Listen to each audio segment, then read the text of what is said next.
Simpelthen her på en blomstermarked i Silkeborg. Og vi skal simpelthen finde de top 5 af de fedeste blomster. I kan se her. Der er alt fra liljer til tulipaner og alt muligt. Ja. Og i den her video kan vi vise top 5. Og vi viser indtil top 3, og så top 2 og top 1 må I se i næste video. Ja. Og der er også i næste video, der køber vi top 1 og top 2. Ja, næste video. Ja, lad os bare komme i gang. Ja. Så jeg tænker bare, at vi hopper i gang med top 5. Ja. Det er simpelthen den her orange blomst her. Vi ser den der. Den orange blomst her. Og top 4, det viser arbejdslige. Den orange, hvis I ikke så det ordentligt, så var det den her blomst. Der var top 5. Top 4, arbejds, du viser du var. Top 4, det er simpelthen den gule blomst her.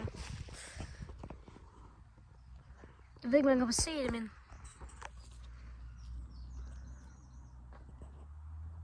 Det burde man godt kunne. Lad os se til top 3. Det er Adi, der gør det.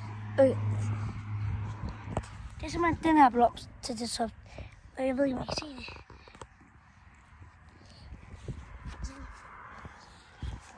Simpelthen den her blomst der. Så vil vi filme alle blomsterne. Og nu skal vi simpelthen... I næste video, så skal I huske at smide en kommentar med, hvad for en I synes, vi skal købe. Og skriv kommentar top 5, 4 eller 3. Og så ses vi bare i næste video, og husk at abonnere. Og husk, top 2, den kommer lige om lidt. Og husk at skrive noget i kommentarfeltet. Vi ses i næste video. Hej hej.